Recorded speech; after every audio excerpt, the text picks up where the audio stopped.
কোরআনে কারিমে হযরত হুদ আলাইহিস সালামের ঘটনা আল্লাহ রাব্বুল আলামিন এভাবে এনেছেন, তামাম এলাকার মানুষ তার বিরুদ্ধে ক্ষিপ্ত হয়ে গিয়েছে। সমাজের লোক রাষ্ট্রশক্তির হযরত হুদ আলাইহিস সালামের উপর অত্যাচারের পাহাড় ভেঙে দিয়েছে। হযরত হুদ আলাইহিস সালাম একা মানুষ, সমাজের রাষ্ট্রশক্তির এই দুর্বিসন্ধির ষড়যন্ত্রের চ্যালেঞ্জ তিনি গ্রহণ করলেন। আর তিনি বললেন, তিনি যেটা বললেন আল্লাহ পাক কোরআনে তা কোট করে দিলেন। দুনিয়ার সমস্ত ইসলামী আন্দোলনের কর্মীদের জন্য আল্লাহ পাক কোট করে দিলেন, সমস্ত মুমিনদের জন্য তা উল্লেখ করলেন। হুদ আলাইহিস সালাম তিনি জাতিকে বললেন, ফাকিদুনি জামিআন তুম্মা লা তুনদিরুন, তোমাদের যত ক্ষমতা আছে সমস্ত ক্ষমতা নিয়ে আমার বিরুদ্ধে তোমরা ষড়যন্ত্র করো, আর আমাকে এতটুকু অবকাশ দিও না। আমি সেই আল্লাহ রাব্বুল আলামিনের উপরে ভরসা করেছি, যার কুদরতি হাতের ভিতরে আমার জান, আর গোটা পৃথিবীর সমস্ত প্রাণীর জান যার কুদরতি হাতের মধ্যে, যার হাতের ভিতরে গোটা পৃথিবীর সমস্ত জান, সে আল্লাহর উপরে ভরসা করেছি, যা খুশি তোমরা আমার বিরুদ্ধে করতে পারো। সুবহানাল্লাহ। এটার নাম হলো ঈমান, এটার নাম সবর, এটার নাম ধৈর্য। এই ধৈর্য আসে ঈমানে কামেল হলে পরে এবং আল্লাহর উপরে পরিপূর্ণ বিশ্বাস হলে পরে। যদি কারো দিনের মধ্যে কথা বিশ্বাস থাকে যে আমার জন্য আল্লাহর পক্ষ থেকে যদি কোনো বুলেট নির্ধারণ করা থাকে, গোটা বিশ্ব যদি আমাকে পাহারা লাগায়, ওই বুলেট থেকে আমাকে বাঁচাইতে পারবে না। আর আমার জন্য যদি একটা বুলেট আল্লাহ কর্তৃক নির্ধারিত থাকে, তাহলে গোটা পৃথিবীর মানুষ চেষ্টা করেও সেই বুলেট থেকে আমাকে রক্ষা করতে পারবে না। হযরত আইয়ুব আলাইহিস সালামের সবরের ঘটনা কোরআনে কারীম তুলে ধরেছে। হযরত আইয়ুব 18টি বছর পর্যন্ত রোগের মধ্যে পড়ে আছেন। এত অসুখ করেছে, এত রোগ, শরীর পচে গিয়েছে, গায়ে পোকা ধরেছে, দুর্গন্ধ হয়ে গিয়েছে, বিবিরা চলে গিয়েছে, ছেলে মেয়ে পাড়ার লোকেরা দূর দূর করে তাড়িয়ে দিয়েছে। এবার জঙ্গলের ভিতরে গিয়ে আশ্রয় নিয়েছেন। এমন অবস্থা হয়েছে, শরীর পচে পচে জিহ্বায় যখন পোকা ধরা শুরু করে দিল, হযরত আইয়ুব আলাইহিস সালাম তখন আল্লাহ রাব্বুল আলামিনের দরবারে এই প্রথমবারের মতো তিনি বললেন, রব্বুল আলামিন, আয় আল্লাহ তাআলা, সমস্ত শরীর জড়া জড়া হয়ে গিয়েছে, গায়ে পোকা ধরেছে, আমি কোনো কথা বলি নাই, আমি খামোশ থেকে জিকির আজগার করতেছিলাম। আয় আল্লাহ, এখন দেখি আমার জিহ্বায় পোকা ধরেছে, পোকা ধরা শুরু হয়েছে। আমার জিহ্বাটায় পোকা তুমি দয়া করে দিও না, কারণ আমার জিহ্বায় যদি পোকা হয়ে যায় তাহলে তোমার মতো আল্লাহর জিকির আমি কি দিয়া করব? আমার জিহ্বাটা তুমি দয়া করে ভালো রাখো। কোরআনে কারীম বলছি, ওয়া আইয়ুবা ইয নাদা রাব্বাহু আন্নী মাসসানিয়াদ দুররু ওয়া আনতা আরহামুর রাহিমিন। স্মরণ করো সেই সময়ের কথা যখন আইয়ুব তার রবকে ডেকে বলেছিল, আমি অসুস্থ আর তুমি তো রহমান রহিম, দয়াময়। ভাষাটা দেখেন কি সুন্দর, এর থেকে কি আল্লাহর আর কিছু বলা লাগে? আল্লাহ পাকের কাছে তিনি বলতেছেন, আল্লাহ আমি তো অসুস্থ, আমি তো অসুখ করেছে আমার, আর তুমি তো দয়াময় রহমান রহিম। এক অন্ধ, ঈদের দিন কত অন্ধই তো আসে খয়রাত করার জন্য, ভিক্ষা করার জন্য, চতুর্দিকে ভিক্ষা করতেছে অন্ধরা। এক অন্ধ ঈদের গেটের কাছে দাঁড়ায় বলতেছে, ভাইরা আজ হচ্ছে ঈদের দিন আর আমি কিছু দেখতে পাচ্ছি না। এ বেশি পয়সা পাইল, মানুষের দিন তার প্রতি আকৃষ্ট হয়ে গেছে। আরে কি কথা, আজ ঈদের দিন, সকলে আনন্দ করছে আর আমি কিছুই দেখতে পাচ্ছি না। সে কিন্তু কিছু চায় নাই। ভাষার ভিতরে, কথা বলার ভিতরে এ ধরনের টেকনিক আছে। হযরত আইয়ুব আলাইহিস সালাম বললেন না যে আল্লাহ আমারে মাফ করে দাও, কষ্টের মধ্যে আছি। তিনি শুধু বলেছেন, রব্বুল আলামিন, আমি অসুস্থ হয়ে পড়েছি, আমার অসুখ করেছে, আর তোমার নাম রহমান রহিম। এতটুকু কথা বলেছেন। আল্লাহ রাব্বুল আলামিনের দরজায়, তার দরবারে আইয়ুব আলাইহিস সালামের ডাক চলে গেছে। যায় নাই? কোন অসুবিধা আছে নাকি? কোন অসুবিধা নাই। পানির তলা দিয়া যদি কেউ ডাক দেয়, পাহাড়ের ভিতরে বসে যদি কেউ ডাক দেয়, আল্লাহ রাব্বুল আলামিন তা শুনতে পান।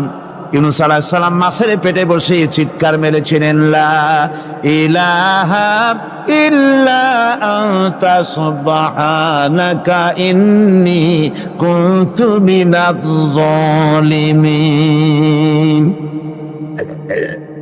যিনি বলছিলেন, আয় আল্লাহ তাআলা, আমি তোমার প্রশংসা করছি, তুমি ছাড়া উপাস্য নাই, মাবুদ নাই।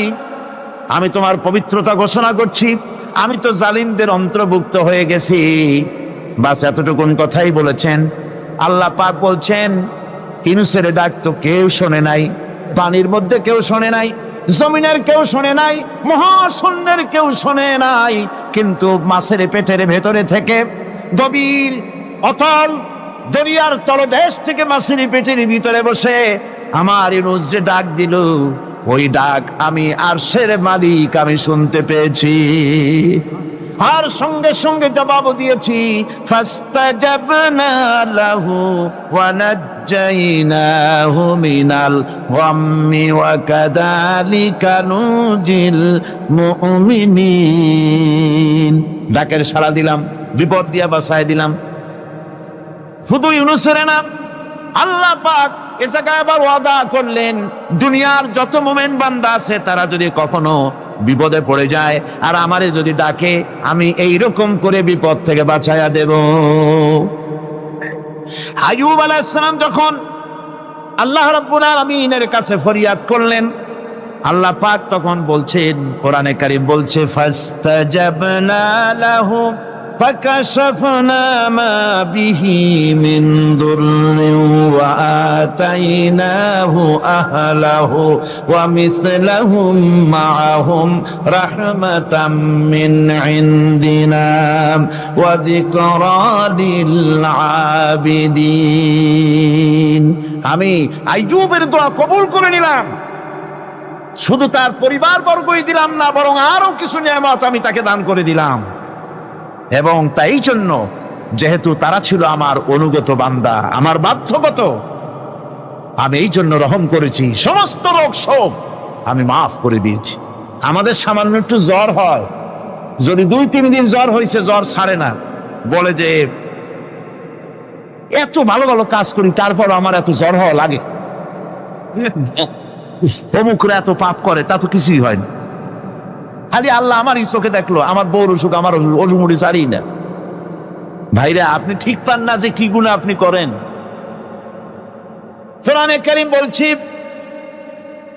ওয়ামা আসাবাকুম মিন মুসিবাতিন ফাবিমা কাসাবাত আইদিকুম ওয়া ইয়াফু আন কাসীর। যত বিপদ তোমাদের উপর আছে সব দুই হাতের কামাই করা। আর আমি তো অনেকগুলো ক্ষমা করে দেই।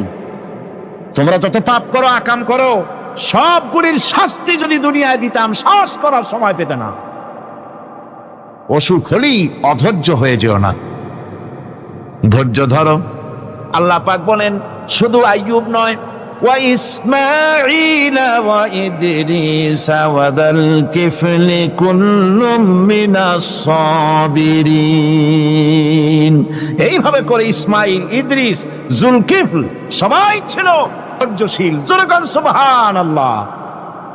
ধৈর্যের চরম পরাকাষ্ঠা ছিলেন তিনি। কোরআনে কারীম নবীদের এই কথাগুলি আমাদের শোনাচ্ছেন। হযরত ইয়াকুব আলাইহিস সালাম কলিজার টুকরা সন্তান হযরত ইউসুফ আলাইহিস সালামের জন্য তার মনটা পাগল ছিল। এত সুন্দর করে আল্লাহ তারে বানাইছিলেন, এত তিনি ছিলেন সৌন্দর্যের পিরামিড, যারে দেখলে চোখ ফিরানো যায় না। এমন সুন্দর সুপুরুষ, যারে দেখি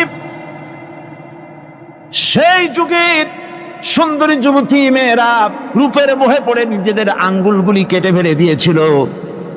রূপের মোহে এমন অবশ হয়ে গেছে, আঙ্গুল কেটেছে, হাত কেটেছে, টের পায় নাই।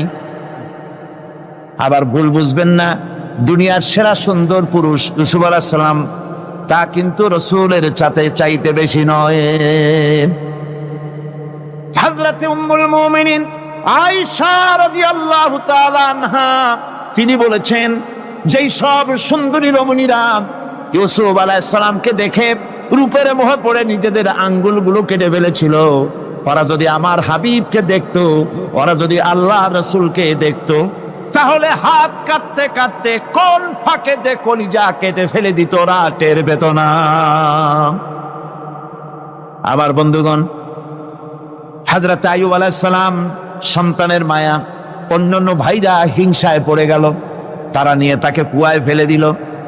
সেখান থেকে তারা একটা ছাগল বা কোনো পশু জবাহ করে তার রক্ত মাখাইয়া জামা এনে হাজির করে দিল হযরত আইয়ুব ইয়াকুব আলাইহিস সালামের সামনে, যে তারে নিয়ে খেলা করতে গিয়েছিলাম, আমরা খেলায় লিপ্ত ছিলাম, বাগে খাইয়া ফেলাইছে। এগুলি কি গপ্প? এগুলি কি কোরআন? আল্লাহ পাক শোনাচ্ছেন, বিশ্ববাসীকে শোনাইছেন। সূরা ইউসুফের চাইতে এত সুন্দর উপাখ্যান গোটা পৃথিবীতে আর নাই। সুবহানাল্লাহ। অনেকে ইউসুফ জুলাইখার কিসসা খুব মজা করে পড়ে, ফুর্তি করে, প্রেমের গল্প পড়ে। এটা কোনো প্রেমের গল্প নয়। ইউসুফ আলাইহিস সালাম, জুলাইখা ইউসুফ আলাইহিস সালামের জন্য কাঁদতে কাঁদতে চোখ কানা হয়ে গেছে। এরপর ইউসুফ আলাইহিস সালাম জুলাইখারে পাওয়ার জন্য পাগল হয়ে গেছে। নাউজুবিল্লাহ, এটা হয়নি কখনো। তিনি আল্লাহর পয়গম্বর, আর আল্লাহ কেমনে তারে বাঁচিয়েছেন? যখন জুলাইখা ঘরের ভিতরে সুন্দর করে যৌন উন্মাদনামূলক চিত্র অঙ্কিত করে ঘরের মধ্যে আটকায় দিয়েছে, তালা লাগায় দিয়েছে, আর নিজে যৌন উদ্দীপক কাপড় চোপড় পরেছে না পরার মতোই। সে যুগের সুন্দরী মেয়ে জুলাইখা। তার কুপ্রবৃত্তিকে চরিতার্থ করার জন্য আহ্বান করা হয়েছে। হযরত ইউসুফ আলাইহিস সালাম লক্ষ্য করে দেখলেন এমন জায়গা, এখান থেকে পালাবার তো পথ নাই, দরজা বন্ধ করে দিয়েছে। তিনি শুধু তখন কেবলমাত্র আল্লাহ রব্বুল আলামিনকে ভয় করলেন। আল্লাহকে ভয় করে আল্লাহর নাম নিয়ে যখন তালাবদ্ধ দরজার দিকে দৌড় দিয়েছেন, আল্লাহ রব্বুল আলামিন আপন কুদরতে তালাগুলি খুলে দরজা তার জন্য উন্মুক্ত করে দিলেন। ইউসুফ আলাইহিস সালামকে ফালাই দিয়ে এভাবে করে কাপড় এনে দিল তার সামনে, রক্তমাখা কাপড় পেয়ে হযরত ইয়াকুব আলাইহিস সালাম সন্তানদের মুখে কাহিনী শুনে তিনি কি বললেন? কোরআনে কারীম তা কোট করেছে। তিনি চিক দিলেন না, ফাল দিলেন না, ফিট হয়ে পড়লেন না। তিনি বললেন, কলিজার টুকরা সন্তান, তার মরার খবর শুনেছেন। তিনি বললেন কি? ফাসাবরুন জামিলুন ওয়াল্লাহুল মুস্তাআনু আলা মা তাসিফুন। আমি উত্তম সবর অবলম্বন করব। তোমরা যে কাহিনী রচনা করেছো এর বেলায় আমি আল্লাহর কাছে সাহায্য চাই। আমি উত্তম সবর অবলম্বন করব। আমার ভাইয়েরা, 11 ভাই মনে করেছিল ইউসুফ আলাইহিস সালামকে মরণ কুয়ায় ফালাই দিছি। তারা তো ঠিক পায় নাই, এটা মরণ কুয়া না, এটা হচ্ছে একটা সুড়ঙ্গ, যাকে ইংরেজিতে বলে টানেল। এটা এমন একটা সুড়ঙ্গ, ওরা মনে করেছে মরণ কুয়া, কিন্তু আল্লাহ রাব্বুল আলামিন এই কুয়াতে এমন বানালেন, ওরা একদিকে ফালাই দিল মরণ কুয়ায়, এ কুয়ার আর এক মুখ দিয়া আল্লাহ রাব্বুল আলামিন ইউসুফ আলাইহিস সালামকে নিয়ে মিশরের সিংহাসনে বসায়া দিলেন। এটা মরণ কুয়া নয়, এটা রাজ সিংহাসনে বসার সুড়ঙ্গ পথ। ইউসুফ আলাইহিস সালাম আজ প্রেসিডেন্ট, সুবহানাল্লাহ, প্রেসিডেন্ট হয়ে বসে আছেন। ওদিকে কেনানে অভাব লেগে গেছে, সেখানকার মানুষেরা সাহায্য নিতে এসেছে। ওই 11 ভাইও আসছে। হযরত ইউসুফ আলাইহিস সালাম দেখি চিনে ফেলেছে, ওরা কিন্তু তখনও ঠিক পায় নাই। হযরত ইউসুফ আলাইহিস সালাম চিনে ফেলেছেন। এখন কি করা উচিত? সবগুলাকে ঠ্যাং উপরের দিকে উঠাইয়া তারপরে সমানে ধোলাই দেওয়াই তো স্বাভাবিক ছিল, আমাদের মতো মানুষ হইলে, ঠিক কিনা? ঠিক তো বলবেনি, অভ্যাস তো এটাই। হযরত ইউসুফ আলাইহিস সালাম তাদের সামনে পরিচয় দিলেন। তারা যখন বুঝতে পারল, লজ্জায় তাদের মাথা হেট হয়ে গেল। হযরত তারা এক তো লজ্জা, আর 2 নম্বরের ভয়, জান নিয়া কেনানে কেউ ফিরে যাইতে পারবো না। এখন অবস্থা হয়েছে যে জীবনই যায় নাকি এখানে। হযরত ইউসুফ আলাইহিস সালাম ভাইদের এই করুণ দুরবস্থা বুঝতে পারলেন। বুঝে চরম ধৈর্য ধরে তিনি কি বললেন?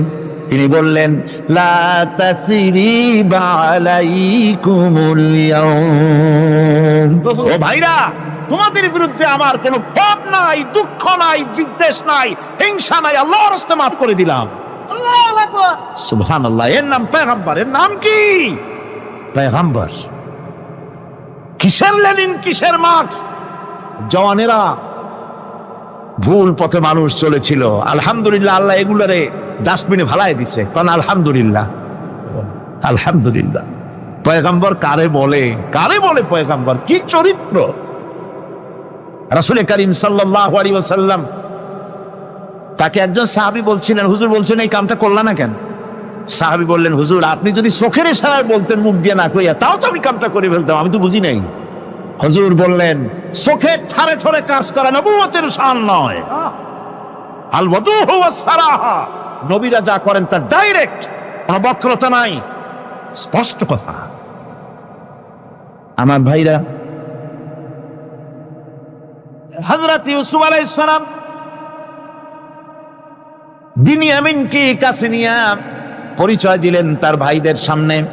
কোরআনে কারীম বলছে, ক্বালা আনা ইউসুফ ওয়া হাদা আখি قد من الله علينا إنه من يتقي ويصبر فإن الله لا يضيع أجر المحسنين। আমি ইউসুফ, আর এই হচ্ছে আমার ভাই। আল্লাহ আমাদের উপর ইহসান করেছেন। প্রকৃতপক্ষে যারা আল্লাহকে ভয় করে এবং সবর এখতিয়ার করে, আল্লাহ এভাবে তাদেরকে, তাদের আমলকে নিষ্ফল হতে দেন না। আমার এই জামাটা নিয়ে যাও। হযরত ইয়াকুব আলাইহিস সালাম, কলিজার টুকরা সন্তান ইউসুফ আলাইহিস সালামের বিরহ যন্ত্রণায় ছেলেকে কতদিন দেখে না, কাঁদতে কাঁদতে চোখ দুটো অন্ধ হয়ে গেছে। মিশর থেকে কেনানের দিকে জামা রওনা হয়েছে। কোথায় মিশর, কোথায় কেনান? জামা যখন রওনা হয়ে গেছে, হযরত ইয়াকুব বলতেছেন, আমি যেন আমার ইউসুফের গন্ধ নাকে পেতেছি। জামা চলে এলো, চোখের উপরে রাখলেন, আল্লাহ রাব্বুল আলামিন তাকে চক্ষুষ্মান বানায়া দিলেন। ভাইরা আমার, পয়গম্বরেরা সবর করে গোটা দুনিয়ার মানুষের সামনে দৃষ্টান্ত সেট করেছেন সবরকারী হন। আমার ভাইরা, হযরত ইব্রাহিম আলাইহিস সালামের কথা আল্লাহ পাক কোরআনে কারিমে বলছেন সবরকারী কয়। দেখো, শেখো সবরকারী কয়। আল্লাহ পাক বললেন, ইব্রাহিম তোমার বিবি আর তোমার নবজাতক এই সন্তানকে রেখে আসো মক্কা নগরীতে। তিনি চলে গেলেন। সেখানে ঘর নাই, বাড়ি নাই, কিচ্ছু নাই, চতুর্দিকে ধুধু বালু আর মরুভূমি। হযরতে হাজরা বলছেন, ইব্রাহিম সামান্য পানি আর খাবার দিয়া আমার সন্তান শুদ্ধ এখানে রেখে যেতেছো, আমি কি অপরাধ করেছি? কোনো জবাব নাই। 2 বার 3 বার বলার পরে হাজরা বলছেন, ইব্রাহিম গো, তবে কি আমার আল্লাহর হুকুম মতো আমারে রেখে যাচ্ছ নাকি? হযরত ইব্রাহিম আকাশের দিকে আঙ্গুল উঁচু করলেন। কথা বলবেন, বাক শক্তি বেরোচ্ছে না। 80 বছর বয়সের সময় একটা বাচ্চা আল্লাহ তারে দিছেন। আর এমন বাচ্চা, পয়গম্বরের ছেলে, কি সুন্দর চেহারা, মরুভূমির উপরে ফালাই দিয়ে রওনা হয়ে যাচ্ছেন। মুখ দিয়া কথা সরছে না, আকাশের দিকে দেখালেন। হযরত হাজরা বুঝতে পারলেন। হযরত হাজরা বলেন, ইব্রাহিম কোনো চিন্তা নাই, নিশ্চিন্ত মনে বাড়ি ফিরে যাও। আমি আমার আল্লাহর উপরে এতটা ভরসা করি, আল্লাহর হুকুমে যদি আমার এখানে রেখে যেয়ে থাকো, আল্লাহ পাক আমাকে আর আমার কলিজার টুকরা ইসমাইলকে পানিতে আর খাবারে মারবেন না, অবশ্যই তিনি ব্যবস্থা করবেন। ব্যবস্থা হয়ে গেল। হযরত ইসমাইল বড় হয়ে গেলেন। আল্লাহ পাক অর্ডার করলেন জবাহ করো ছেলেকে। হযরত ইব্রাহিম আলাইহিস সালাম যখন জবাহের প্রস্তাব করলেন, হযরত ইসমাইল তা আপত্তি করতেন, বাবাজি আমার মায়ের আর আমাকে বাচ্চা অবস্থায় ফেলে গেলেন, খাবার দেন নাই, পরার দেন নাই, বছরের পর বছর আমাদের এখানে কাটলো, দেখতেও আসেন নাই, আজ আসছেন জবাহ দিতে, এটা কেমন কথা, কি ধরনের বাপ আপনি? এরকম বলছে নাকি? এরকম বলছে। হযরত ইব্রাহিম আলাইহিস সালাম প্রস্তাবটা কিভাবে পারলেন? আল্লাহ পাক কোরআনে কারিমে দৃষ্টান্ত রেখে দিয়েছেন। আল্লাহ পাক বলছেন, হযরত ইব্রাহিম ছেলেকে বললেন, ইয়া বুনাইয়া, ইয়া বুনাইয়া, হে আমার কলিজার টুকরা লাডলা, হে আমার কলিজার টুকরা সন্তান, ইন্নী আরা ফিল মানাম আন্নী আযবাহুক, আমি স্বপ্নে দেখছি আমি যেন তোমাকে জবাহ করতেছি, ফানজুর মাযা তারা, তোমার রায় কি বলো? আমি তো স্বপ্নে দেখছি যে আমি তোমার জবাহ করতেছি, এখন তোমার রায় কি, তোমার মত কি? হযরত ইসমাঈল আলাইহিস সালাম শুনিয়া দিলেন দৌড়, নাকি? না, হযরত ইসমাঈল আলাইহিস সালাম ধৈর্যের প্রতীক, তিনি কি কথা বললেন? তার মুখের কথা কোরআন শরীফে আল্লাহ পাক উঠায় দিলেন। হযরত ইসমাঈল বললেন, ইয়া আবাতি ফাআল মা তু'মারু সাতাজিদুনি ইনশাআল্লাহু মিনাস সাবিরিন, হে আমার পিতা, আপনি যে ব্যাপারে আদিষ্ট হয়েছেন আপনি তা পালন করুন, অবশ্যই আমাকে ধৈর্যধারীদের মধ্যে পাওয়া যাবেন। সুবহানাল্লাহ। এক বর্ণনা এসেছে, হযরত ইসমাঈল বললেন, আব্বাজান আমি ধৈর্যধারীদের ভিতরে আমারে পাবেন, তবে জবাহ করার আগে আমার হাত পাটা একটু বেঁধে নেন, কারণ জবাহের যন্ত্রণায় আপনার গায়ে যদি আমার হাত পা লেগে যায় তো বেয়াদবি হয়ে যেতে পারে, আর আমি মরে আমার জবাহ হয়ে যাওয়ার পর আমার রক্ত মাখা জামাটা নিয়া আমার মা হাজেরারে দিবেন, কারণ তাকে মা বলবার মতো আর তো কেউ নাই। হযরত ইব্রাহিম তাকে বাঁধবার জন্য প্রস্তুতি নিলেন। হযরত ইসমাঈল বলছেন, আব্বাজান বাঁধবেন না, বাঁধার প্রয়োজন নাই। বলে কেন? একবার বাঁধতে বললে আবার তুমি নিষেধ করছো কেন? ছেলে বলছেন, আব্বাজান বাঁধবো না এই জন্যে, হয়তো কিয়ামতেই প্রশ্ন উঠতে পারে যে আল্লাহর হুকুমে রাজি ছিল না বলে হাত পা বাঁধা জবাহ করছে, আমি এই সুযোগ দিব না, আপনি জবাহ করেন, আমি এতটুকু নড়াচড়া করব না। ধৈর্যের চরম প্রতীক হযরতে ইসমাঈল আলাইহিস সালাম দেখাই দিয়েছেন ধৈর্য কারে কয়। আমার বন্ধুগণ, এই পৃথিবীর সবচাইতে ধৈর্যের বড় প্রতীক হতেছেন ইমামুল মুরসালিন, আশরাফুল আম্বিয়া, সাইয়্যিদুল মুরসালিন, জনাবে মুহাম্মাদুর রাসূলুল্লাহ সাল্লাল্লাহু আলাইহি ওয়াসাল্লাম। আমার বন্ধুগণ, সবচাইতে বড় ধৈর্যের প্রতীক তিনি। কাউকে একটা গালি দেন নাই জীবনে, কাউকে ঠাট্টা করেন নাই, কাউকে মারেন নাই, কারো মনে দুঃখ দেন নাই, তিনি দুঃখ পেয়েছেন। তিনি কাউকে দুঃখ দেন নাই, তিনি কষ্ট পেয়েছেন, কাউকে কষ্ট দেন নাই। আমার ভাইয়েরা, তায়েফের ময়দান, আমার নিজের চোখে তায়েফে যেদিন আমি তায়েফ দেখলাম, আমি তায়েফে ঢুকেছি, জীবনে কোনোদিন যাই নাই, রমজান মোবারকে আমি সেখানে গেলাম। আমাকে বসার জন্য তারা নিয়ে যাবে, আমি বললাম আগে বসবো না, আমারে আগে নিয়ে যাও, আমার নবীকে কোন জায়গায় ওরা মেরেছিল সে জায়গাটা দেখাও। তায়েফের সেই গলিতে যখন আমি গিয়েছি, দুই দিকে পাহাড় দাঁড়ানো, তায়েফের লোক আমার সাথে ছিল, তারা বলল এই জায়গাটা প্রথম যেখানে চতুর্দিক থেকে নবীজিকে পাথর মারছিল আর আল্লাহর নবী বেহুশ হয়ে পড়ে গিয়েছিলেন। 3টা দিন না খাওয়া, হযরতে খাদিজা নাই, আবু তালিব নাই, মক্কায় জায়গা নাই পা রাখার। নবীজি 3টা দিন ঘুরলেন। নেতারা বলল, তুমি যদি নবী হবে তো এতিম হলে কেন? আল্লাহ নবী বানাবার জন্য কি একটা ধনী মানুষ পায় নাই? তোমার মতো এতিম আর গরিবের নবী বানাইলো কেন? আল্লাহ নবী 3 দিন পর যখন দেখলেন কেউ দাওয়াত শোনে না, কেউ মানে না, কেউ গ্রহণ করে না, তখন তিনি নেতাদের অনুরোধ করলেন, ঠিক আছে দাওয়াত তো কবুল করলেন না, তবে একটা কাজ করো অন্তত, আমি যে তায়েফে আসছিলাম এই খবরটা মক্কায় দিও না, ওরা আরো অত্যাচার বাড়ায় দেবে। এই কাফিরগুলি খবর তো মক্কায় পাঠালো, আর সমস্ত যুবকদেরকে লেলিয়ে দিল। যুবকেরা চতুর্দিকে দাঁড়াইছে, রাসূলকে পাথর মারা শুরু করে দিল। আমি যখন রেল লাইনের থেকে হাঁটি, যখন রেল লাইন কোনো সময় দেখি, রেলের পাথরগুলি, রেল লাইনের পাথরগুলি দেখলেই আমার মাথায় যেন কেন তাইফের কথা মনে এসে যায়। আরে মানুষের গায়ে পাথর মারলে কি অবস্থার সৃষ্টি হয়! পাথর নূরের শরীর, রহমতের শরীর, কিটি কিটি রক্ত ঝরছে। নবীজিকে জোর করে উঠাইয়া জবরদস্তি করে হাঁটার জন্য তারা ধাক্কা মারতেছে। আবার কিছুদিন গিয়ে নবীজি আবার বেহুশ হয়ে পড়েছেন, এইখান থেকে আবার উঠাইছে, আবার ধাক্কা মারতেছে। 3 নম্বরের আর একটা জায়গা আছে যেখানে ভাঙ্গা একটা মসজিদ। তাইফের লোকেরা আমাকে বলল, এই জায়গাটা হলো শেষ জায়গা যেখানে রাসূল করিম তৃতীয়বারের মতো বেহুশ হয়েছিলেন, এখানেই হুজুরের রক্ত ঝরেছে বেশি। 2 রাকাত নামাজ পড়লাম, সিজদায় পড়ে এমন কান্না কাঁদলাম আল্লাহর কাছে। নবীজি যখন হুশ এসেছে, হযরতে জিবরাইল বলেন, ইয়া রাসূলুল্লাহ, আপনার এই কষ্ট দেখে ফেরেশতারা কাঁদতেছে, আপনি অনুমতি দিয়ে দেন এই 2 পাহাড়কে মিলাইয়া সমস্ত তায়েফবাসী কাফেরগুলি মাটির সাথে মিশাইয়া দেই।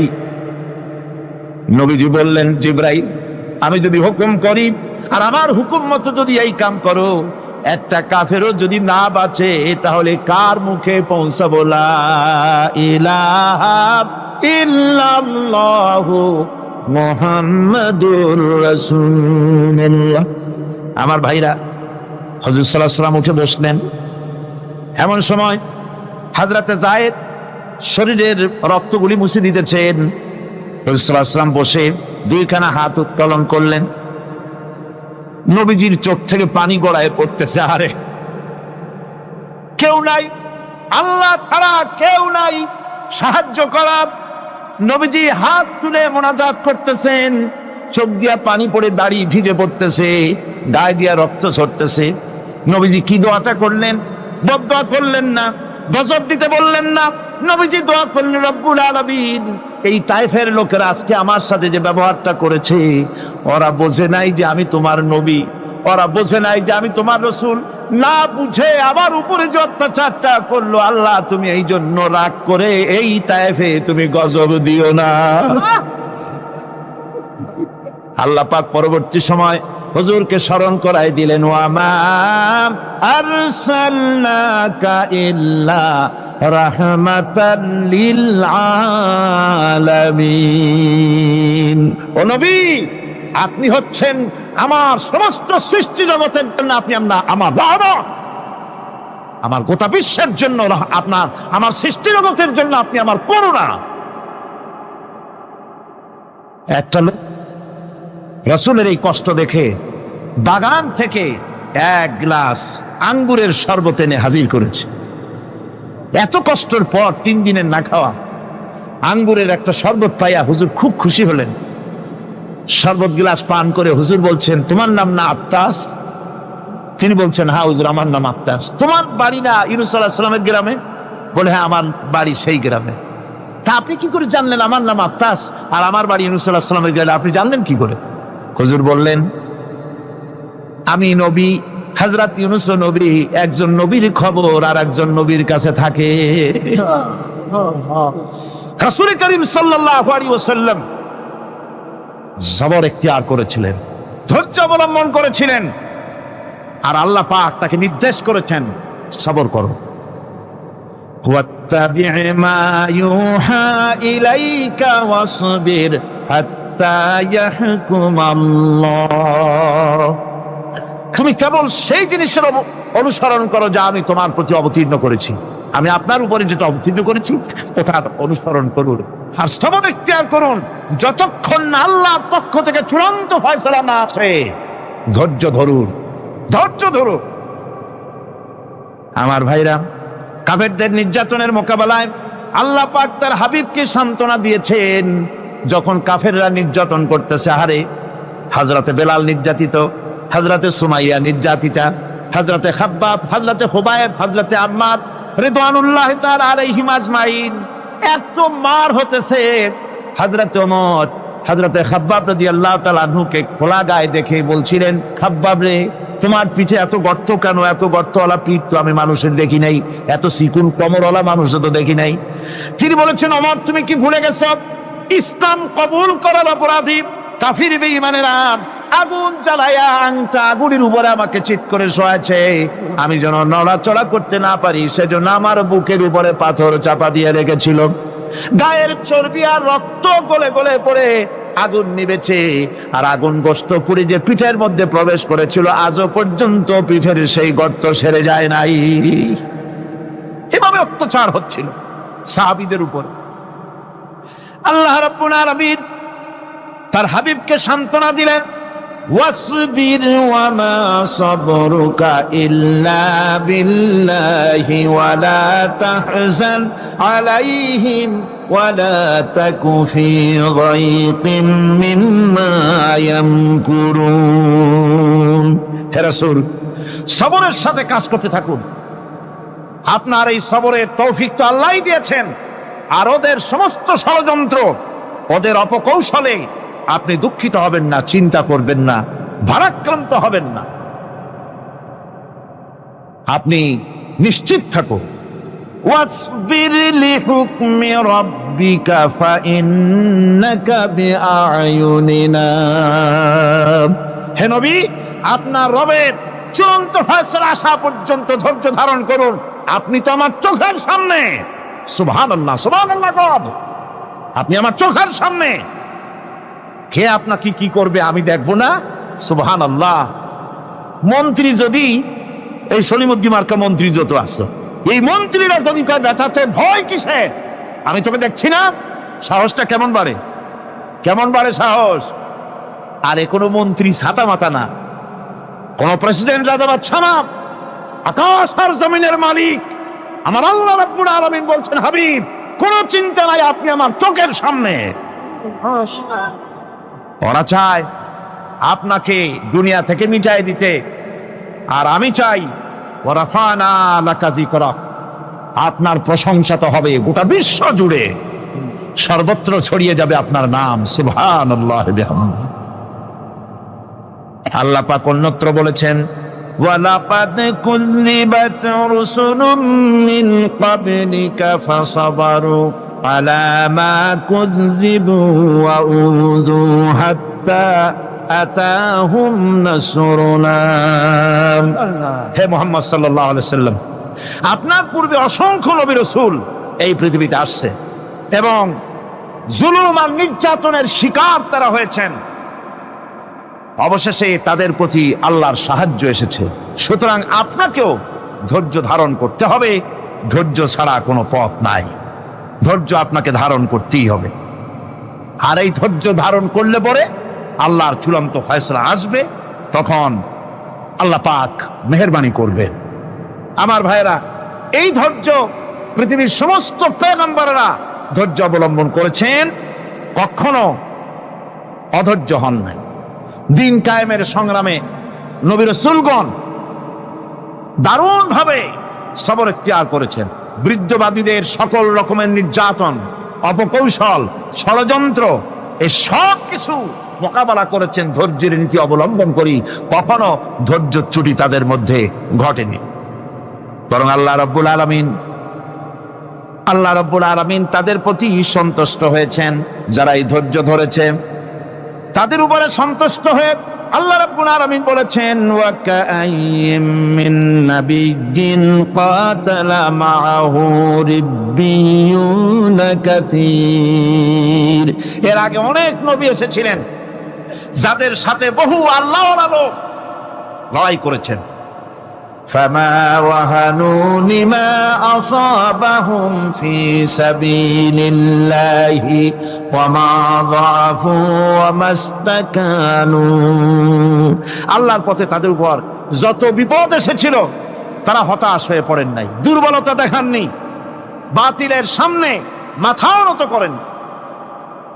ওয়াল্লাহু ইউহিব্বুস সাবিরিন। আর আল্লাহ পাক ধৈর্যশীল যারা, তাদেরকে আল্লাহ পাক ভালোবাসেন। আমার ভাইরা, ধৈর্যের পরিচয় রাসূল করিম সাল্লাল্লাহু আলাইহি ওয়াসাল্লাম উহুদের ময়দানে যখন আক্রান্ত হয়ে গেলেন, চতুর্দিকে কাফেররা ঘিরে ধরেছে, বাঁচার কোনো পথ নাই। সাহাবায়ে কেরাম রাসূলকে পাহারা দিলেন। যারা রাসূলকে পাহারা দিতে দাঁড়াইছেন, জীবন দিয়া পাহারা দিতে দাঁড়ায় গেছে, রাসূলের দিকে মুখ দিয়া, পিঠটা বাইরের দিকে দিয়ে রাসূলকে পাহারা দেওয়া শুরু করেছেন। হুজুরকে পাহারা দিতে যারা দাঁড়িয়েছিলেন, কাফের কর্তৃক নিক্ষিপ্ত কি তীরগুলি এসে যখন বিঁধতেছিল, শুধু একজন সাহাবী হযরত তালহার পিঠের ভিতরে রাসূলকে হেফাজতের জন্য 80টা তীর একজনের পিঠের মধ্যে দিয়ে ঢুকেছে। এক অসতর্ক মুহূর্তে নবীজির দান্দান মোবারক শহীদ হয়ে গেল, শিরস্থান ভেঙে গেল, লোহার কড়া প্রবিষ্ট হয়ে গেল কপালের ভিতরে। হুজুর মাথা ঘুরে পড়ে গেলেন। হযরত আবু উবাইদা রাদিয়াল্লাহু তাআলা আনহু হুজুরের মস্তক মোবারককে কোলে করে নিয়ে, তারপরে বহু কষ্ট করে মাথা থেকে লোহার কড়া বের করলেন। এবার ওই কড়ার ছিদ্র দিয়ে রক্ত আসতেছে, মুখ দিয়ে রক্ত পড়তেছে, দাড়ি ভিজে যাচ্ছে। বুখারী শরীফে এসেছে, আল্লাহর নবী দুইখানা হাত নিজের চেহারার উপরে মলে আনে টাটকা রক্ত চোখের সামনে দেখে বলছেন, আহারে, এই কওমের ফালাত কি করে হবে, এই কওমের মুক্তি কি করে হবে, এই কওমের নাজাত কি করে হবে, যে কওম তার নবীর চেহারা রক্ত দিয়ে আল্লাহ বানাইয়া দিল। নবীজি বললেন, আল্লাহুম্মা গফিরলি কওমি ফাইন্নাহুম লা ইয়ালামুন। আয় আল্লাহ পাক, আমার এই কওম বুঝতে পারে না, ওদেরকে মাফ করে দাও। খবর ছড়িয়ে গেল নবীজি শহীদ হয়ে গিয়েছেন। খবর ছড়িয়ে গেল চতুর্দিকে, মদিনায় খবর ছড়িয়ে গেল। মানুষ পাগলের মতো দৌড়ানো শুরু করে দিল। এক মেয়ে লোক দৌড়াচ্ছে উহুদের দিকে। কয়েকজন সাহাবীর সঙ্গে দেখা, তারা জিজ্ঞেস করলেন, দৌড়াও কেন মহিলা, যাও কই? কয় উহুদের দিকে যেতেছি। কয় যায় তো কোনো লাভ নাই, যেহেতু তোমার যে স্বামী এসেছিলেন জিহাদের ময়দানে, তিনি তো শহীদ হয়ে গেছেন। মহিলা বলতেছে, কে শহীদ হয়েছে শুনতে চাই না, আগে বলো নবীজি কেমন আছেন। আবার কিছুক্ষণ পর আর কয়েকজনের সঙ্গে দেখা, তারা বলছে, মেয়ে লোক দৌড়াও কই? যাচ্ছি উহুদের দিকে। তারা বলছেন যে কোনো লাভ নাই, তোমার যে দুইটা কলিজার টুকরা সন্তান উহুদে এসেছিল, দুটোই শহীদ হয়ে গেছে। মা বলতেছে, ও সাহাবী, কে শহীদ হয়েছে শুনতে চাই না, তাড়াতাড়ি করে বলো আল্লাহর নবী মুহাম্মদুর রাসূলুল্লাহ সাল্লাল্লাহু আলাইহি ওয়াসাল্লাম কেমন আছেন। দৌড়াতে দৌড়াতে উহুদের মাঠে সাহাবায়ে কেরাম পরিবেষ্টিত।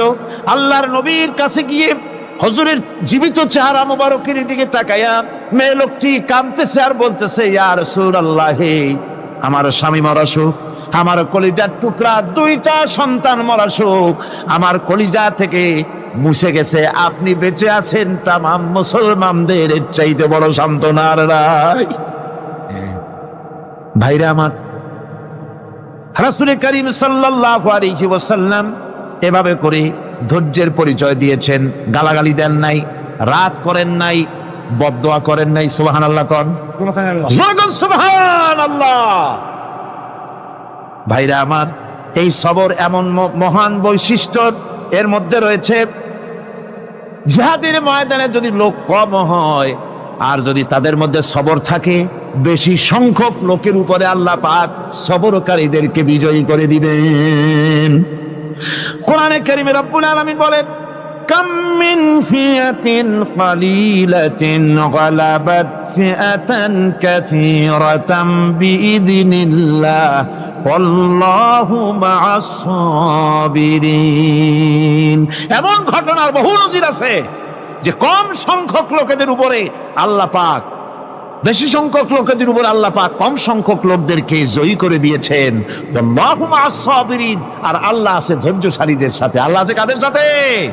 দেখেন না বদরের কামটা, বদরের ময়দান, 313 জন মুসলমান, অস্ত্রপাতি নাই, সামান্য সামান্য অস্ত্র, আর কাফেরেরা এসছে হাজারেরও বেশি। আমার বন্ধুগণ, ধৈর্যে কত বড় কাম দিল, ধৈর্য ধারণ করেছেন তারা, আল্লাহর উপরে ভরসা করেছেন। আল্লাহ রাব্বুল আলামিন অস্ত্রের কাজ কি দিয়া করায় দিলেন। একজন সাহাবী এসে বলছেন, হুজুর জিহাদের ময়দান, ইসলামের প্রথম জিহাদ, আমার কাছে তো অস্ত্র নাই, মেহেরবানি করে একটা অস্ত্র আমারে দেন, আমি লাফায় পড়ি জিহাদের মধ্যে। হুজুর বলেন, অস্ত্র তো আমার কাছে নাই, দিবটা কি? সাহাবী বলছেন, হুজুর অস্ত্র না থাকে যা পারেন তাই দেন, আপনার হাত দিয়ে যা দিবেন আমি দাঁড়ায় থাকতে পারবো না, জিহাদে আমাকে শরীক হতেই হবে। নবীজি কাছে পেলেন একখানা শুকনা খেজুরের ডালখানা তুলে সাহাবীর হাতে তুলে দিলেন। সাহাবী বলেন, রাসূলের হাতের দেওয়া শুকনা খেজুরের ডালটা নিয়ে আমি যখন কাফেরদের ভিড়ের মধ্যে ঝাঁপায় পড়ে যখন শুকনা খেজুরের ডাল দিয়ে আঘাত দিলাম, তখন ধারালো তরবারে দিয়ে আঘাত করলে যে কাম হয়, শুকনা খেজুরের ডালের আঘাতে কাফের দ্বিখণ্ডিত হয়ে জমিনে পড়ে গেল। ভাইরা আমার, আল্লাহ রাব্বুল আলামিন সবর যারা করে, সংখ্যা যদি কম হয়, আল্লাহ পাক তাদেরকে বিজয়ী করে দেবেন, এই ওয়াদা আল্লাহ রাব্বুল আলামিন করেছেন। এই সবরের গুণ ছাড়া জান্নাতেও প্রবেশ করা যাবে না, সবর যদি না থাকে বেহেশতে যাওয়া যাবে না। ভালো করে মনে রাখেন, আল্লাহ পাক বলছেন, আম্মা হাসিবতুম আন তাদখুলুল জান্নাতা ওয়া লাম্মা ইয়া'লামিল্লাহুল্লাযীনা জাহাদু মিনকুম ওয়া ইয়া'লামাস সাবিরিন। তোমরা কি মনে করেছো এমনি বেহেশতে চলে যাবা? এটা কি মামু বাড়ির আবদার নাকি? এমনি বেহেশতে চলে যাবা? অথচ আল্লাহ রাব্বুল আলামিন এখনো দেখেন নেননি যে তোমাদের মধ্যে কারা জিহাদ করতে প্রস্তুত, কারা তোমাদের মধ্যে জিহাদ করে জান দেওয়ার জন্য প্রস্তুত, আর কারা ধৈর্যধারী, এটা তো আল্লাহ এখনো দেখে নেন নাই। সুতরাং হক এবং বাতিলের সংগ্রামে লিপ্ত হতে হবে। আল্লাহ দেখতে চান কারা জীবন দিতে চায়। সুতরাং ইসলামী আন্দোলনে যারা শরীক হবে, তাদের বিপদ এবং মুসিবত দিয়ে আল্লাহ রাব্বুল আলামিন তাদের সাহসিকতা এবং ধৈর্যের পরীক্ষা নিবেন। কোরআনে কারীম বলছে, ওয়ালানাবলুয়ান্নাকুম হাত্তা না'লামাল মুজাহিদিনা মিনকুম ওয়াস-সাবিরিনা ওয়া নাবলুয়া আখবারাকুম। অবশ্যই আমি তোমাদেরকে পরীক্ষার সম্মুখীন করব, আর তোমাদের মধ্যে সত্যিকার মুজাহিদ, দৃঢ়তা অবলম্বনকারী কারা, আমি তা দেখব। এটা যেন আমি দেখে নিতে পারি, সেই জন্য আমি বিপদ এবং মুসিবতের মধ্যে তোমাদের ফেলবো। ধৈর্যধারীদের উপরে আমার রহমত অবশ্যই থাকবে। খবর এমন এক সম্পদ যা ধারণ করলে পরে আল্লাহ রাব্বুল আলামিন রাষ্ট্রীয় ক্ষমতা দান করে দেন। কোন সুবহানাল্লাহ, জোরে কোন সুবহানাল্লাহ। ধৈর্য ধারণ করলে আল্লাহ রাষ্ট্রের মতো বিরাট নিয়ামত আল্লাহ হাতে তুলে দিবেন। তার প্রমাণ কোরআন শরীফ আল্লাহ বলছেন, বনি ইসরাইলরা মিশর থেকে যখন বহিষ্কার হয়ে গেল, তাদের যখন পা রাখার কোনো জায়গা থাকলো না, বনি ইসরাইলরা মিশর থেকে যখন বহিষ্কার হয়ে গেল, এরপরে আল্লাহ পাক তারা যখন ধৈর্য অবলম্বন করলো, আল্লাহ পাক তাদের ব্যাপারে বলছেন, ওয়া আওরাসনাল কওমাল্লাযীনা কানু ইউসতাদআফুনা মাশারিকাল আরদি ওয়া মাগারিবা আল্লাতী বারাকনা ফিহা। আর তাদের স্থলে আমি নির্যাতিত লোকদেরকে প্রতিষ্ঠিত করলাম। পশ্চিম এবং উত্তরের তাদেরকে আমি পশ্চিম এবং পশ্চিম এবং পূর্বের উত্তরাধিকারী তাদেরকে বানায় দিলাম। বিরাট এলাকা তাদের হাতে আমি তুলে দিলাম। ওয়া তাম্মাত কালিমাতু রাব্বিকাল হুসনা আলা বানি ইসরাঈলা বিমা সাবারু। আর এভাবে করে আল্লাহ পাক তার কথাকে পূর্ণ করলেন বনি ইসরাইলদের উপরে। সবর এখতিয়ার করার জন্য, ধৈর্য ধরার কারণে আল্লাহ পাক রাষ্ট্রের মালিক তাদের বানায় দিলেন। যেরকম সুবহানাল্লাহ। সবর যদি করা হয়, তো যুদ্ধ যদি বাদে, যদি জিহাদ শুরু হয়ে যায়, আল্লাহ পাক বলেছেন ফেরেশতা দিয়ে সাহায্য করবে। যদি সবর থাকে তোমাদের, সবর থাকলে আল্লাহ কি দিয়ে সাহায্য করবেন? ফেরেশতা। কোরআনে কারীম বলছি, বালা ইন তাসবিরু ওয়া তাত্তাকু ওয়া ইয়াতুকুম মিন ফাওরিহিম হাদা ইউমদিদুকুম রাব্বুকুম ربكم ب5 آلاف من الملائكة مسومين। হ্যাঁ, তোমরা যদি ধৈর্য অবলম্বন করো আর আল্লাহকে ভয় করে চলো, তাহলে এক্ষুনি আল্লাহ রাব্বুল আলামিন তোমাদের জন্য কাতারে কাতারে শৃঙ্খলাবদ্ধ 10,000 ফেরেশতা দিয়ে তোমাদেরকে সাহায্য করবেন। সুবহানাল্লাহ, তোমাদেরকে ফেরেশতা দিয়ে সাহায্য করা হবে। তোমরা যদি সবর ইখতিয়ার করো, তাহলে সংখ্যা যদি কম হয়, বেশি সংখ্যার উপরে জয়ী করে দেব। ইয়াকুম মিনকুম 20 সাবিরুনা ইয়াগলিবু 200। যদি তোমাদের ভিতরে ধৈর্যশীল 20 জন হয়, আমি 200 কাফেরের বিরুদ্ধে তোমাদেরকে জয়ী করে দেব। সুবহানাল্লাহ। তোমরা যদি হও ধৈর্যশীল 200, কি কয় 20 জন, 200 কাফেরের উপরে তোমরা জয়যুক্ত হয়ে যাবে। আর বিপদ আর মুসিবতে যারা ধৈর্য ধরে, তাদের জন্য আল্লাহর পক্ষ থেকে সুসংবাদ। সুসংবাদ কাদের জন্য? ধৈর্যধারীদের জন্য। কোরআনে কারীম বলছে, ওয়াবাশশিরিস সাবিরিনাল্লাযীনা ইযা আসাবাতহুম মুসিবাতুন ক্বালু ইন্না লিল্লাহি ওয়া ইন্না ইলাইহি রাজিউন। সুসংবাদ সেই সব ধৈর্যশালীদের জন্য যারা নাকি বিপদ এবং মুসিবতে আসলে যারা বলে, কি বলে? পড়েন আমার সাথে, ইন্না লিল্লাহি ওয়া ইন্না ইলাইহি রাজিউন। এটা শুধু আমাদের লোকেরা কেউ মরলে পড়ে, এটা শুধু মরার সময় নয়, বরং যে কোনো বিপদ আর মুসিবত এলে মোমেন বান্দা যারা, তারা কি পড়বে? ইন্না লিল্লাহি ওয়া ইন্না ইলাইহি রাজিউন।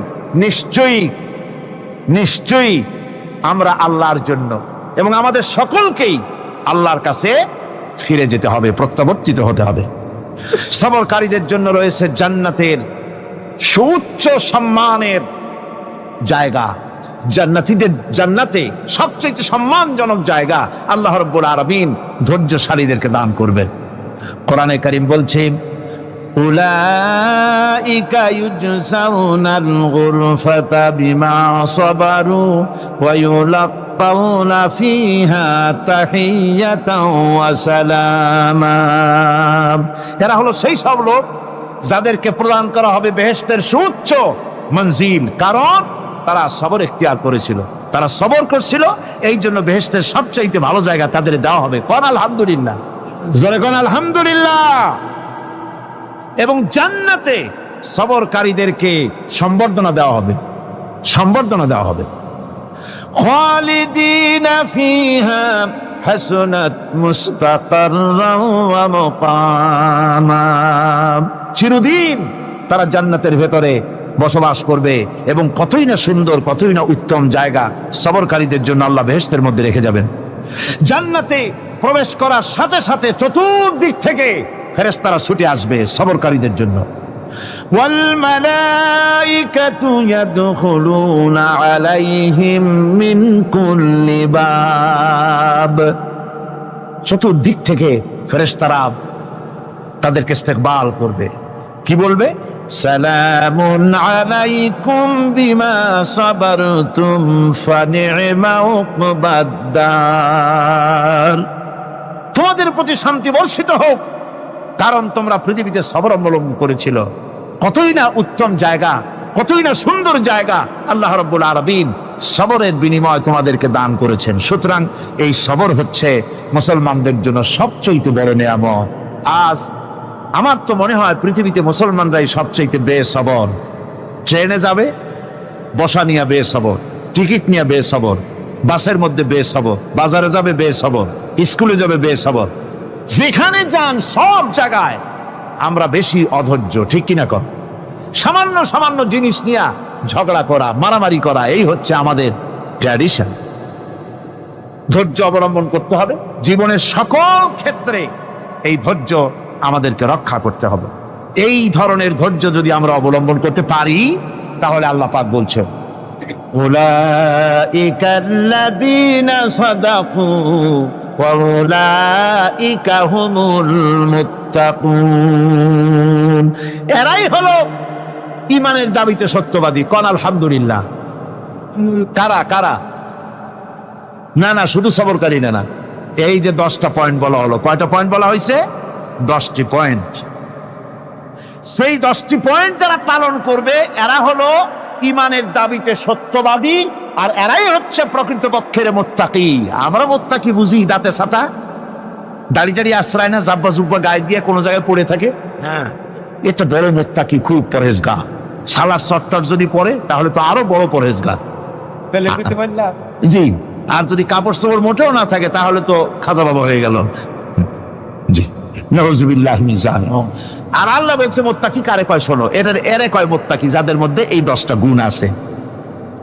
এই 10টি সত্য যদি সম্পাদন করতে পারি, যদি আমল করতে পারি, জীবন ধন্য হয়ে যাবে। সেই 10টি কথা আমি আবার আপনাদের স্মরণ পটে তুলে দিতে চাই, প্যাকেট করে পকেটে উঠাই দিতে চাই, যেন বাড়ি নিয়ে যেতে পারেন। 1 নম্বর হচ্ছে 10টি পয়েন্টের 1 নম্বর আল্লাহর প্রতি ঈমান। 1 নম্বরে আল্লাহর প্রতি ঈমান, 2 নম্বরে পরকালের প্রতি ঈমান, 3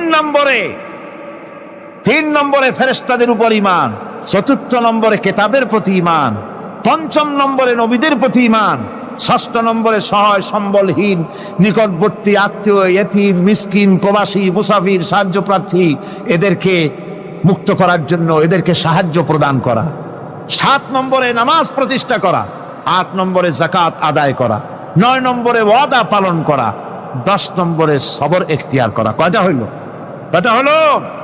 এই 10টি কাজ যদি আমরা পালন করতে পারি, বিপদে মুসিবতে ধৈর্য ধারণ করতে পারি, যত মুসিবত আসুক, আসলে এগুলি কিছু না।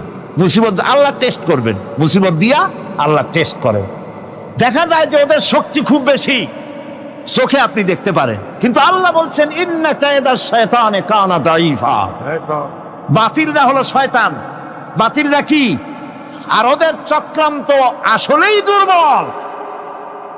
এদের চক্রান্ত আসলে কি? দুর্বল। কাজেই এগুলিকে ভয় করা যাবে না। বিপদে মুসিবতে ধৈর্য ধারণ করে যদি অগ্রসর হওয়া যায়, তো আল্লাহ রাব্বুল আলামিন এই 10টি পয়েন্ট যদি আমল করা যায়, দুনিয়াও শান্তি পাবো, আখিরাতেও শান্তি পাবো। যত মুসিবত আসুক, বিপদ আসুক, ধৈর্যের সাথে মোকাবেলা করতে হবে। ধৈর্যের অর্থ কি? আমি আগেই বলেছি, ধৈর্যের অর্থ হচ্ছে অবিচলতা, দৃঢ়তা, বরদাস্ত করা, সহিষ্ণুতা, ধীরতা, স্থিরতা। ধৈর্যের অর্থ এটা নয় একজন একটা থাপ্পড় মারলো আর আপনি বলবেন যে বাবা ব্যথা পাইছে নাকি, তাহলে আরো একখান থাপ্পড় দিয়া দাঁত আমার সবগুলো ভালাই না। এর নাম ধৈর্য নয়। ধৈর্য হচ্ছে পরিস্থিতির মোকাবেলা করতে হবে সাহসিকতার সাথে, এর নাম হচ্ছে ধৈর্য। ওই যে আমি একটা দৃষ্টান্ত দিয়ে থাকি, এক সাপ একবার মুরিদ হয়েছিল এক পীর সাহেবের কাছে। পীর বলছিলেন যে আমি তো এইসব সাপ টাপ মুরিদ বানাই না। কয় না হুজুর, আমারে বানান। তারপরে মুরিদ বানায় কিছু অজিফাতারে শিখাই দিল, আর বললো খবরদার কাউকে দংশন করবে না। ঠিক আছে, সে যায়া জিজ্ঞাসা শুরু করে দিয়েছে। এর মধ্যে জমিনে রাখাল আসছে, ধান কাটছে, ধানগুলো নিবি কি করে, দড়ি দাড়ি পাচ্ছে না। তো কি করা যায়, বানবে কি দিয়া? সন্ধ্যার পরে অন্ধকারে দেখে যে দড়ি একটা পড়ে আছে। ও যে কি দড়ি তা তো ওরা বোঝে না, ওইটারে নিয়া ধানরে ফেসাইয়া লেজ দিয়ার মাথা দিয়ে এরকম করে বাসেটারে দিয়ে বাঁধছে। সাপ তখন বলতেছে, হায় হায় রে, কেবল যে মুরিদ হইছি, তা না হলে তুই ঠিক পাইতি যে আমি কি ধরনের দড়ি। এরপরে নিয়ে বাড়ি নিয়ে ভালাই দেশে ডরে খুলে সাপটার ঘাড় গেছে মস্কিয়া। বহুত কষ্ট করে হুজুরের বাড়ি গিয়ে হাজির, কয় যে হুজুর কি একখান জিকের শিখাইলেন, আমার তো ঘাটটার মস্কে শেষ। আশ্চর্য কথা, কত মানুষ মুরিদ হইলো, কত কিছু মুরিদ হইলো, কারো তো জিকের করলে ঘাড় মস্কে যাবে কেন, এটা কেমন কথা? কয় হুজুর ঘটনাই। আরে বেটা ঘটনা এইটা, তুই কি করছিলি? কয় যে আপনি যে নিষেধ করছেন দংশন করতে, আমি তো দংশন করতে পারিনি। আরে বেটা, দংশন করতে নিষেধ করছিলাম, ফোঁস করতে তো নিষেধ করি নাই। তোরে যখন দড়ি মনে পেরে হাত দিছিল, ফোঁস করে উঠতি, ওই রাখাল লাফ দিয়া বর্ডার পার হইয়া দিল্লি চলে যেত। কাজী ধৈর্যের মানে শীত হয়ে পড়া না। ধৈর্য মানে অবিচলতা, দৃঢ়তা নিয়ে শক্তি সঞ্চয় করে আল্লাহর উপরে ভরসা করে বাতিলের বিরুদ্ধে ঝাঁপিয়ে পড়তে হবে, বাতিল উৎখাত হতে বাধ্য হবে। অনাটনে, বিপদে মুসিবতে আর হক আর বাতিলের সংঘর্ষ চলাকালীন ধৈর্য ধারণ করা, এটা হলো সবচাইতে একটা বড় কোয়ালিটি। কোরআনে কারিমে সবর শব্দটি সবচাইতে বেশি ব্যবহার করা হয়েছে। সর্বাধিক ব্যবহৃত শব্দ কোনটি? সবর। সবর আরবি একটি মৌলিক শব্দ, এমন একটি মৌলিক শব্দ যার তাৎপর্য অন্য কোনো ভাষা দিয়া খবরটা বললে যেমন বোঝানো যায়, অন্য কোনো ভাষা দিয়া এটার অর্থ করে এটার হক আদায় করা সম্ভব না। আর এই সবর কোরআনে কারিমে বিভিন্ন জায়গায় বিভিন্ন অর্থে ব্যবহার হয়েছে। যেমন সবর শব্দের অর্থ হচ্ছে অবিচলতা, বাংলায় যা বোঝানো যায়। সবর শব্দের অর্থ হচ্ছে অবিচলতা, দৃঢ়তা, সহিষ্ণুতা, মন মেজাজের সমতা, ধীরতা, স্থিরতা, কষ্ট সহিষ্ণুতা, বরদাস্ত করা। এগুলি এই সবরের এই শব্দ, এই অর্থগুলি কোরআনে কারিমের বিভিন্ন জায়গায় বিভিন্ন রকম এটাকে ব্যবহার করা হয়েছে। সবর একটি মৌলিক মানবীয় গুণ। এই গুণ যার মধ্যে আছে সে তার নৈতিকতার শীর্ষে পৌঁছে যেতে পারে। আর এই গুণটি যার মধ্যে অভাব, এই সবর যার ভিতরে নাই, সে মানুষের পর্যায়ে পড়ে না। যত অসুবিধা, যত কষ্ট, যত রকমের বিপদ মুসিবত, যত রকমের অসুবিধার সৃষ্টি হয়, তার মূলীভূত কারণ হচ্ছে ধৈর্যের অভাব, সবরের অভাব। দুনিয়ার সমস্ত নবী রাসূলগণ সবর অবলম্বন করেছেন। তারা ছিলেন সবরের মূর্ত প্রতীক। সবর কাকে বলে দুনিয়াবাসীকে তারা তা দেখিয়ে দিয়েছেন। নিজ নিজ কওমের কাছ থেকে যখন কওমের কাছে নবীরা দাওয়াত দিয়েছেন, ইসলামের দ্বীনের দাওয়াত দিয়েছেন, তখনই সমাজপতিরা, রাষ্ট্রশক্তি তাদের উপরে, নবীদের উপরে ভেঙে পড়েছে, অত্যাচার করেছে। আল্লাহর পয়গম্বরেরা এই সমস্ত অত্যাচারের মোকাবেলায় চরম ধৈর্যের পরিচয় দিয়েছেন। কোরআনে কারিমে উল্লেখ করা হয়েছে অত্যাচারের মোকাবেলায় আম্বিয়ায়ে কেরাম যা বলেছেন সেটা হলো এই: ওয়ামা লানা আল্লা নাতাওয়াক্কালা আলাল্লাহি ওয়া ক্বাদ হাদানা সুবুলানা। আল্লাহ পাক বলেন, পয়গম্বরেরা বলেছেন আমরা আল্লাহর উপরে ভরসা করব না, তো কার উপরে ভরসা করব? তিনিই তো আমাদেরকে সঠিক পথ দেখিয়েছেন, সঠিক রাস্তা আমাদের দেখিয়েছেন, সুতরাং তার উপরেই তো আমরা ভরসা করব। وَلَنَصْبِرَنَّ عَلَى مَا آذَيْتُمُونَا وَعَلَى اللَّهِ فَلْيَتَوَكَّلِ الْمُتَوَكِّلُونَ। তোমরা আমাদের যে সব কষ্ট দাও, পীড়ন দাও, সেজন্য আমরা ধৈর্য অবলম্বন করব।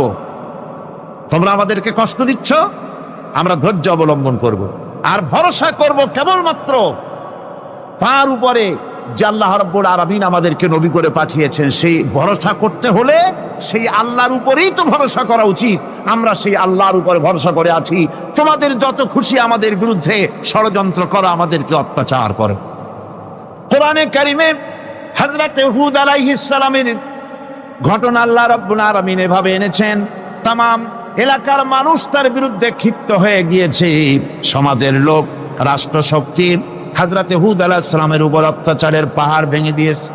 হযরত হুদ আলাইহিস সালাম একা মানুষ, সমাজের রাষ্ট্রশক্তির এই দুর্বিসন্ধির ষড়যন্ত্রের চ্যালেঞ্জ তিনি গ্রহণ করলেন।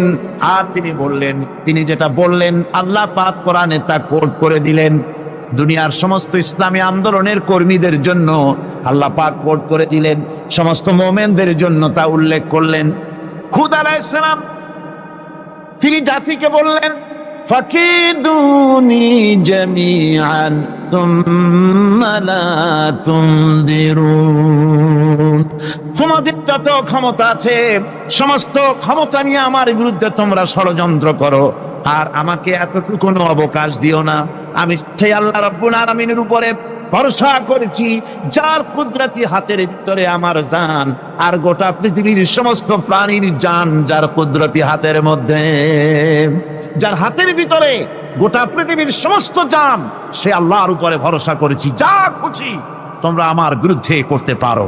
সুবহানাল্লাহ। এটার নাম হলো ঈমান, এটার নাম সবর, এটার নাম ধৈর্য। এই ধৈর্য আসে ঈমানে কামেল হলে পরে এবং আল্লাহর উপরে পরিপূর্ণ বিশ্বাস হলে পরে। যদি কারো দিনের মধ্যে কথা বিশ্বাস থাকে যে আমার জন্য আল্লাহর পক্ষ থেকে যদি কোনো বুলেট নির্ধারণ করা থাকে, গোটা বিশ্ব যদি আমাকে পাহারা লাগায়, ওই বুলেট থেকে আমাকে বাঁচাইতে পারবে না। আর আমার জন্য যদি একটা বুলেট আল্লাহ কর্তৃক নির্ধারিত থাকে, তাহলে গোটা পৃথিবীর মানুষ চেষ্টা করেও সেই বুলেট থেকে আমাকে রক্ষা করতে পারবে না। এটার নাম হচ্ছে ঈমান।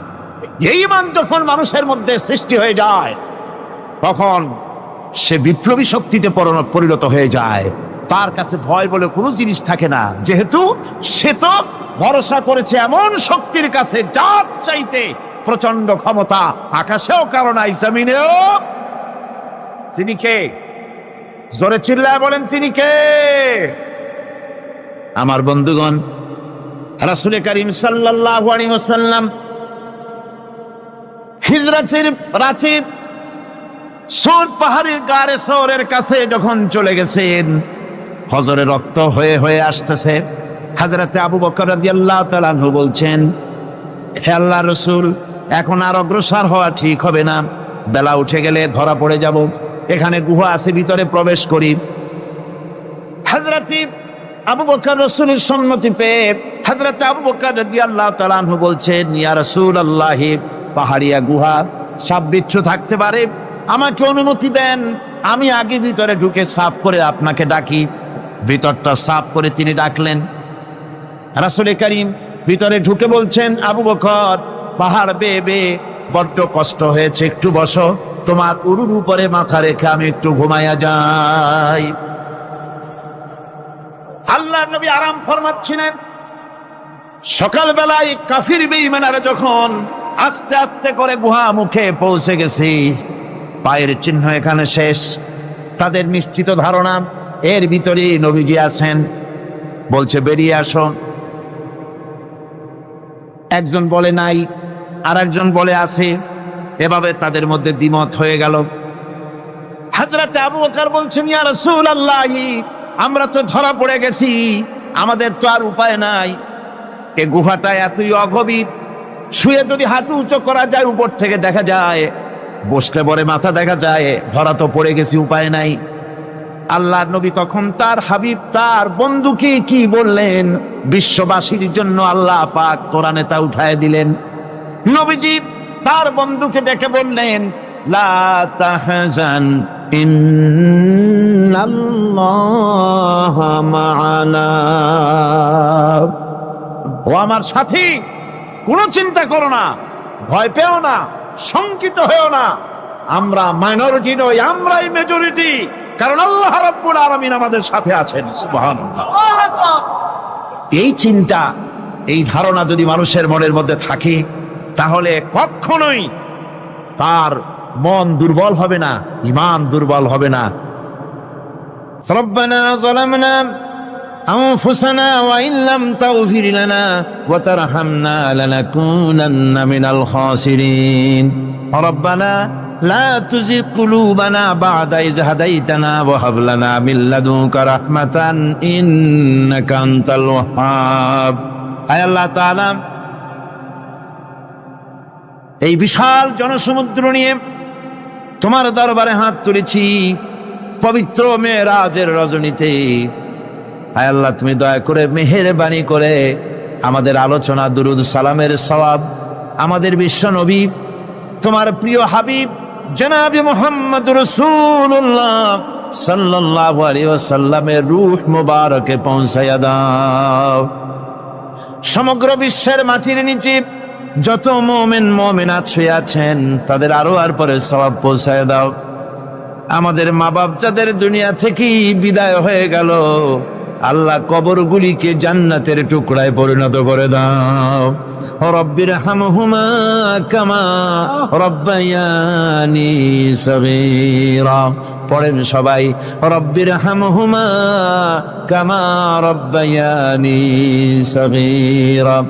আয় আল্লাহ তাআলা, বহু মানুষ দোয়া চেয়েছি, কতজনের কত কষ্ট, কেউ হসপিটালে আছে, কারো অপারেশন হবে, কেউ বা মরে গেছে, কেউ বা মামলা মোকদ্দমায় আছে, কেউ বা পারিবারিক অশান্তিতে আছে, আল্লাহ যিনি যেই নিয়তে দোয়া চেয়েছে মেহেরবানি করে সেই নেক নিয়ত তোমার দরবারে কবুল করে নাও। বিপদগ্রস্ত লোকগুলিরে বিপদ থেকে বাঁচাইয়া দাও। আয় আল্লাহ রাব্বুল আলামিন, এই মাহফিলে লক্ষ লক্ষ জনতা সমুদ্রের ঢেউর মতো চতুর্দিক থেকে আসতে থাকে। তুমি আর তোমার কোরআন আর তোমার রসুল ছাড়া কোনো স্বার্থ কারো মনে নাই। কাউরে রিক্সা ভাড়া দেওয়া হয় না, ট্রাক ভাড়া, বাস ভাড়া কাউকে দেওয়া হয় না। এক লোকমা খানাও এখানে পায় না, তাবাররুক বা সিন্নি বিতরণও হয় না। আয় আল্লাহ, নিঃস্বার্থ ভাবে এই লোকগুলি যাতায়াত করে। আল্লাহ তোমার কোরআনের বরকতে সকলকে তুমি গুনাহ মুক্ত করে দাও। আয় আল্লাহ তাআলা, যাতায়াতটা আসান করে দিও, যাতায়াতের পথে কারো যেন কোনো বিপদ না হয়ে যায়। আয় আল্লাহ তাআলা, বাড়ি ঘর ফালায় আসে, বাড়ি ঘর তোমার ফেরেশতা দিয়া তুমি হেফাজত করো। রব্বুল আলামিন, মা বোনেরাও কষ্ট করে আসে, আল্লাহ তুমি দয়া করে এ মাহফিলে যারা শরীক হয়, এ মাহফিলে কোরআনের মাহফিলে শরীক হওয়ার কারণে তোমার কাছে একটা দাবি করি। দাবিটা হলো, মেহেরবানি করে সব মানুষকে তোমার কাবা ঘর দেখাও। যারা উপস্থিত হয়েছে সকলকে তোমার হাবিবের রওজায় গিয়া সালাম দেওয়ার তৌফিক দাও। ربنا تقبل منا إنك أنت السميع العليم وتب علينا إنك أنت التواب الرحيم سبحان ربك رب العزة عما يصفون سلام على المرسلين الحمد لله رب العالمين واجعل آخر كلمتنا عند الموت لا إله إلا الله محمد رسول الله. السلام عليكم ورحمة الله.